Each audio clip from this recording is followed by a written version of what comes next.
Welcome back. Mumbai's lone wolf attacker, a chilling pre-dawn attack in Mumbai as Mira Road has raised serious red flags. A 31-year-old man, Zaib Zubair Ansari, a US-returnee, has been arrested for allegedly stabbing two security guards at an under construction site around 4 a.m. on Monday. According to investigators, Ansari allegedly questioned the guards, Rajkumar Mishra and Subroto Sen, about their religion and asked them to recite the kalma before launching the attack. Both victims were rushed to the hospital, with Mishra reported to be in critical condition while Sen continues to undergo treatment. The attacker questioned guards about their religion. The attacker asked the guards to recite the Islamic kalma. Guards refused to recite the kalma. Attacker stabbed the guards with a knife. Ansari, who had returned from the US in 2019, was living alone in Mira Road, was tracked and arrested within 90 minutes using CCTV footage. Sources say he had been teaching chemistry and mathematics at a coaching center until a few months ago, and had recently been asked by his landlord to vacate his residence. The case, initially registered as an attempt to murder by Nayanagar police, has now been handed over to the Maharashtra Anti-Terrorism Squad. Chief Minister Devendra Fadnavis has indicated that the incident appears to be a case of self-radicalization, with central agencies like the NIA also expected to assist. A probe that's being watched very closely. Searchers at Ansari's residence have reportedly uncovered materials linked to extremist ideology, including references to ISIS, Lone Wolf, Jihad and Gaza. Investigators are now probing whether this was an isolated act or part of a wider network, and whether the attack was planned or spontaneous. His notes mention desire to join ISIS. His notes also have references to the Lone Wolf attack. How do we really look at this? I'm being joined at this point by Dr. Abhinav Pandya, who's a terrorism and radicalization expert. I'm also being joined by A.K. Jain, who's a former DGP for Uttar Pradesh. Thank you so much. Dr. Abhinav Pandya, firstly, to say that this man was self-radicalized, does that even stand? Because what does one mean by self-radicalized? How does one really know if you are consuming literature, if you are going on internet, consuming things, if you have developed associates, whether it be on social media or whatsoever, are you still somebody who is self-radicalized? Thank you very much for the invitation. Well, first of all, I think this episode has two dimensions. This person's profile is a typical ISIS foreign recruit profile. I just went through the details, and we found that he stayed in the US for about 20 odd years. He was working there. His work permit expired. He came back to India. He had an Afghan wife who left again for the US. So definitely Correct. it seems that he was going through some sort of internal personal issues. So these are the things which were very common in the ISIS recruits in Europe. Mostly the Right. second generation immigrants, they faced issues related to identity, employment, they got into drug abuse, homosexuality, illicit affairs, relationship. And then when they got completely lost, they took anchorage in Islam, in the religious, I would say, religious injunctions and scriptures. And the ISIS recruiters found such people highly impressionable and easy to recruit. So this profile looks quite similar to that. Now, about the radicalization, I must mention that today radicalization is not a big challenge. Everything is available online, and it is the ISIS strategy to decentralize the thoughts. ISIS is a very different breed of organization. They're not looking at strict command and control structure, which organizations like Lashkar and Jaish have. ISIS looks at the decentralization of the ideology, and its literature clearly mentions that the local recruits can, or the self-radicalized attackers, can attack using locally available materials, including machetes, knives, or even vehicles. We have seen vehicles ramming civilians in Europe in many cases. And recently, there was a report by some, I would say, credible intelligence agencies that ISIS was planning to sabotage trains and all. So I feel that this situation is a very alarming situation, and certainly this man was radicalized, and there can be many more I would say, hundreds of more people who are self-radicalized. And these kind of lone Right. wolf attackers are a much bigger threat. Absolutely. AK Jain, if I can come to you, just taking forward with what Dr. Abhinav Pandya has left it at, I have covered ISIS. I've reported on these people who have been radicalized and eventually left the country to join ISIS, whether it be in Kerala, whether it be in Karnataka, or even in Maharashtra for that matter. And just like Dr. Abhinav Pandya said, there seems to be so much in connect, the slow isolation, the planned strategies, the hand notes, the kind of connections that were eventually developed, and just the conversations that this man seemed to have with himself, and we don't know with who else, because a lot of this seems to have been online as well. And the transition that seems to have been made from first being a chemistry teacher to somebody who was coaching children to then getting isolated completely, moving away from social interactions. These are big concerns, but how does really one red flag this ordinarily? Because there are some personalities who would just do this anyway. It is very difficult to identify such people. One such person had attacked Gorakhnath temple also, although he had no such criminal antecedents. And he used to stay alone, was a loner, but he didn't have any criminal history. Same as with this person. And I'm happy that NIA has also been associated, because his past record of USA will have to be tracked. What was his activities? Was he forced to leave USA, or he left on his own? How he got connected with ISIS? It might be he might have been self-radicalized, but you never know. He must be having some associates, online friends, and they must be instigating him, because I don't find any reason of attacking these two unarmed, innocent guards. They had nothing to do. They were not guarding his society also. They were guarding under construction property. So what's the motive behind it? Accepting to create panic in the area, and And the hand notes very clearly say, at least from what the police personnel, the investigation team seems to have told the news agency ANI, it seems very evident that the hand notes do mention that the attack on the Mira Road will be the first such move towards what he wanted to achieve as a goal. Dr. Abhinav Pandya, now here's where the next question comes in.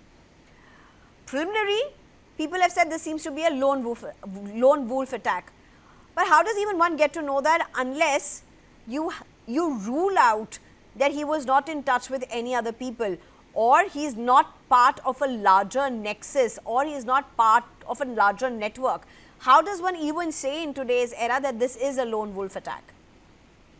I think that these words and expressions like lone wolf, they'll become very problematic in the future, because the question is that here, when these chaps are doing that, it's not that they are completely in isolation. They have online peer networks, and it's becoming a problem with the young generation at a very wider scale in a certain community. So certainly there are networks, there are online, I would say, rooms, online groups, on things are available on the dark net, a lot of literature, and if you, there are a lot of, I would say, accounts and handles on Facebook where regularly, or even on other social media channels, where things are posted in a very coded manner.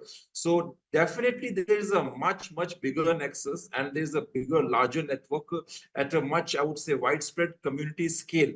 And but the problem is that it'll be extremely difficult for the NIA and the agencies to investigate it, and at least to find people, because when you investigate certain incident, I would say in the terrorism framework, first of all, you have to define it. Such cases where you have educated people who are teaching in universities, coaching centers, who have these very closed door peer networks and who are getting radicalized online. How do you identify them? It's a much bigger problem. I guess ideology is a very serious issue here. And if you look at this fellow, he lived in the US, so in the Western world, particularly in the US, in Europe, Muslim Brotherhood is expanding at a very fast rate, and even their so-called religious charities and so-called civil society organizations, which are dominated by Muslim Brotherhood, Jamaat-e-Islami, they are completely indoctrinating young minds. And those organizations are penetrating the Indian security, Indian Muslim landscape also. Certainly over the last few years, they are utilizing this environment, basically using the whole present scenario as an alibi to project the idea that the Muslims are being persecuted, and this is one fact. And the second part is that this whole issue of global jihad, what's happening in West Asia. So they are, projecting those very semi-structured and I would say, very rudimentary conspiracy theories, which are inspired from religion. That now it's the time to establish Ghazwa-e-Hind, and a lot of things are happening in West Asia. India is a friend of Israel. Muslims are being persecuted. All these things are being propagated at a very communal level in a very structured manner. And frankly speaking, we don't know about it because they are secret groups in which agencies don't have a penetration. NIA is working at a central level, but these things are happening in a very widespread manner in different states of India, multiple states of India. Now, for the Right. local police, for the state intelligence agencies, it's very challenging to That's penetrate these groups exactly and my find next out point, these where I people. want to get Mr. AK Jain in. AK Jain, just look at what's happened in Mumbai. Many are saying this is a lone wolf attack, but just as we discussed, this may not be a lone wolf attack. And in a world of an internet, we really don't know how can anything be determined as a lone wolf attack. But what, according to you, would this open up in terms of security threats? This has happened in Maharashtra, this is happening in Mumbai, this could happen anywhere. And how much of this is really possible for the security agencies to intervene or to preempt or to be able to stop? It's very difficult to stop such people. Very, very difficult to stop such people unless and until there is a specific input, and then the entire history is traced, and electronic prints, they are noticed, they are analyzed. Otherwise, it is very difficult because this person was still, as you know, he was teaching chemistry online, and now he is indulging in this kind of activity, and he himself said that this is just the beginning. And we are lucky that he was nabbed within 90 minutes of the incident, and such people shouldn't come out of the jail. He should be booked under NSA, and in the meantime, police should file the charge sheet, and he should be convicted, and he shouldn't be allowed to come out because such people are very dangerous. Once he comes out again, he might indulge in mayhem. He might by then cultivate friendship with others, and then it will not be a lone wolf attack. It will be an attack by a group. So very, very difficult to identify such people. But now, his previous history will be traced. Everything will be traced because NIA is also associated with ATS. ATS is a very fine investigating agency of Mumbai, Maharashtra. And I think lots of details will come out, but these attacks it's very difficult to prevent such attacks, especially in a populous country like India, where there are so many people. Dr. Abhinav Pandya, another important aspect of this is this man, this accused, had actually come back to India from abroad. But in many of these cases, in the past, where you've had somebody who has been influenced or has joined the ISIS network, they have left the country. Very rarely have I come across cases where they have come back to India and have not been intercepted. In this case, this man was in the United States, he came back and he was teaching here, and it's subsequently that this attack happens. The ISIS had a very strategic approach when it comes to these matters. Initially, ISIS began with the mayhem in the Middle East, which led to the massive, I would say, outward immigration to European countries. The whole idea was to send hordes of highly radicalized, Islamized people to Europe, and just provoke and do a lot of sabotage there. And now that's done. ISIS is kind of broken down in its main territory, that's the Middle Eastern region. Now, the second part of the strategy is to send such highly radicalized, indoctrinated people to the various other parts of the world where they can indulge in such lone wolf attacks and set an example for the rest of the people from their community, and just to emulate such examples. For example, in Udaipur, that case happened in which Mr. Kanhaiya Kumar was murdered after the Nupur Sharma episode. That was an incident which was done in a very ISIS style manner, and that was the incident was staged to set an example that if anything of this matter, if this kind happens in the future, people have an example, a ready template to imitate. So this is the strategy of ISIS, to send such people across the world. Particularly, they are focusing on India now because India is a very fertile ground, and in Europe they know that they are in the control of things. In Europe, I mean, they're very powerful because the things are very different in Europe. But in India, you have a massive population and there are huge communal tensions, and this is the best time, right time, to radicalize these young people and create massive disturbance. Right. So this is the part of the ISIS strategy. And, Doc and I don't rule out the possibility of even foreign state actors like Pakistan, being complicit in this, because we have come to incidents of Islamic State Khorasan province, working very closely with the ISI. So when these things happen, the modus operandi changes. It's not like like the way they are working with the Jaish or Hizbullah or Lashkar. No, ISIS has a different style. It's a very decentralized organization. They want to democratize the ideology of jihad. Right. I think it's important to tell our viewers as well why we are discussing this is because those handwritten notes of this particular accused had these words, had his intentions very clearly mentioned, is what security agencies have told media organizations. Big concerns at this point. I think something that's really shaken the nation, just one early morning where two guards get stabbed so brutally. They were asked their religion, they were asked to recite the kalma, refusing to do so, they just get stabbed. Completely unacceptable. Eventually what emerged is what the Chief Minister of Maharashtra has called a self-radicalized youth. They're also looking at the angle of terror at this point. Thank you very much, Dr. Abhinav Pandya. Thank you very much, AK Jain, for joining us.